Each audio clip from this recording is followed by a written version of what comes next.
15 साल बाद मध्य प्रदेश में कमल मुरझाया, कमलनाथ आए, लेकिन 15 महीने बाद वापस कमल खिल गया और कमलनाथ चले गए।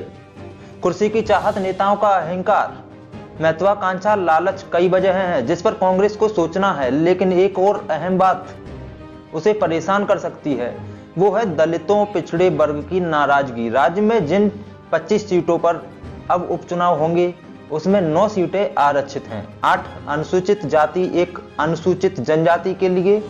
ऐसे में सवाल ये उठता है कि क्या कमलनाथ सरकार के जाने में एक अहम भूमिका अनुसूचित जाति, अनुसूचित जनजाति और पिछड़े वर्ग की नाराजगी एक ही अहम वजह थी। जिन लोगों ने मंत्री पद गवाया उनमें गोविंद सिंह राजपूत, प्रद्युमन सिंह तोमर, इमरती देवी, तुलसी सिलावट, प्रभुराम चौधरी, महेंद्र सिंह सिसोदिया थे। जबकि विधायकी छोड़ने वालों में विधायक हरदीप सिंह डंग, जसपाल सिंह जज्जी, राज्यवर्धन सिंह, ओपीएस भदौरिया, मुन्नालाल गोयल, रघुराज सिंह कंसाना, कमलेश जाटव, ब्रजेंद्र सिंह यादव, सुरेश धाकड़, गिरिराज दंदोटिया, रक्षा संतराम सिरोनिया, रणवीर जाटव, जसवंत जाटव, मनोज चौधरी, विसाहूलाल सिंह, ऐंदल सिंह कंसाना शामिल थे। ये 22 बागी विधायक मध्य प्रदेश के 14 जिले से जीतकर विधानसभा पहुंचे थे। इनमें से 15 सिंधिया के गढ़ ग्वालियर चंबल से विधायक बने थे। इस फहरिस्त में 15 से ज्यादा नाम आरक्षित वर्ग या पिछड़ी जाति से हैं। हालांकि वरिष्ठ पत्रकार और राजनीतिक विश्लेषक गिरिजा शंकर कहते हैं कि जब इन लोगों ने विधायकी से इस्तीफा दिया तो मसला जातिगत सम्मान का नहीं बल्कि व्यक्तिगत अपमान का था। लेकिन जब वो चुनाव में जाएंगे तो एक मुद्दा जरूर बनेगा। गिरिजा शंकर जी इस बात से भी इत्तेफाक नहीं रखते कि मामला सिर्फ लालच का था। वो कहते हैं कि 15 साल से कांग्रेस सत्ता से दूर थी। 6 मंत्रियों ने पद और विधायकी से इस्तीफा दिया। वो चाहते तो 5 साल में इतना कमा सकते थे जितना पैसा कोई और नहीं देता।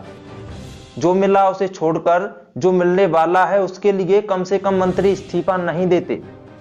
प्राथमिक तौर पर जो नाराजगी रही वो व्यक्तिगत थी, लेकिन जो वोट बैंक खिसकेगा उससे कांग्रेस को नुकसान होगा, क्योंकि चुनाव में ये क्लास में बदलेगा। ऐसा लगेगा कि ओबीसी, एसटी और एससी एसटी एक्ट खिसक रहे हैं। वो कहते हैं कि ये मानना है कि बीजेपी के शीर्ष नेतृत्व में 22 विधायक तोड़ने की क्षमता थी।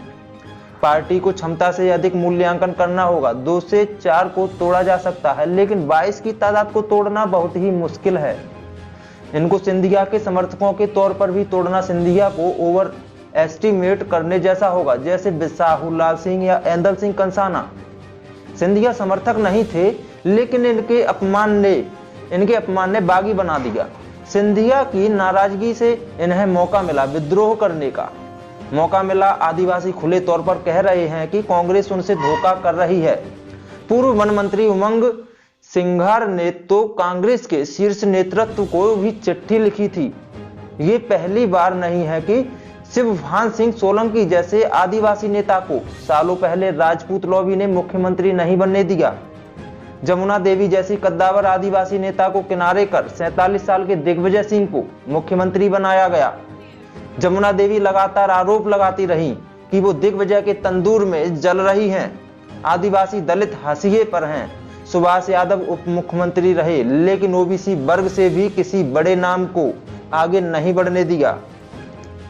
धनोपिया कहते हैं कि बीजेपी के मौजूदा नेताओं के इलाकों से जो विधायक चुने गए हैं, फिलहाल तो उन्हें किराएदार मानकर उनको अपने मकान में रख लिया है, लेकिन क्या उनके नाम पर वो मकान की रजिस्ट्री भी कर देंगे?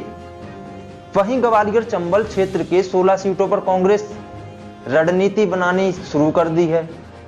पार्टी नेता गोविंद सिंह ने कल दावेदारों का पैनल बनाया, जिसमें ग्वालियर विधानसभा से अशोक शर्मा, सुनील शर्मा, संत कृपाल महाराज, ग्वालियर पूर्व से अशोक सिंह, ब्रजेंद्र तिवारी, पोहरी सीट से रामनिवास रावत व हरिवल्लभ शुक्ला, मुरैना से राकेश मावई, दिनेश गुर्जर, परशुराम मुदगल, गोहद सीट से रामनारायण हिंडोलिया, मेवाराम जाटव, राजकुमार देशलहरा, सुमावली से मानवेंद्र गांधी, दिमनी सीट से रविंद्र सिंह, अंबा सीट से सत्यप्रकाश, बमोरी विधानसभा से कन्हैया लाल अग्रवाल, अशोकनगर सीट से अनीता दोहरे, डबरा सीट से सत्यप्रकाश परसोड़िया, भांडेर से फूल सिंह बरैया, वहीं मेहगांव सीट से राकेश चतुर्वेदी और राहुल भदौरिया के नाम शामिल हैं। देखना यह है जिनमें से ये इनके नामों पर किनमें से इन नामों से किस नाम पर मोहर लगती है? मध्य प्रदेश की 230 विधानसभा सीटों से 82 आरक्षित थी। बीजेपी ने 2013 में इनमें 59 सीटें जीती थीं, लेकिन 2018 में वह 34 पर सिमट गई। कांग्रेस जो कि 2013 में 19 सीटें लाई थी, उसे 2018 में 47 सीटें मिली। अब देखना दिलचस्प होगा कि बगावत के बाद जिन वोटरों ने कांग्रेस पर भरोसा जताया था, क्या वो एक बार फिर पंजे पर भरोसा कायम रखने में कामयाब होंगे।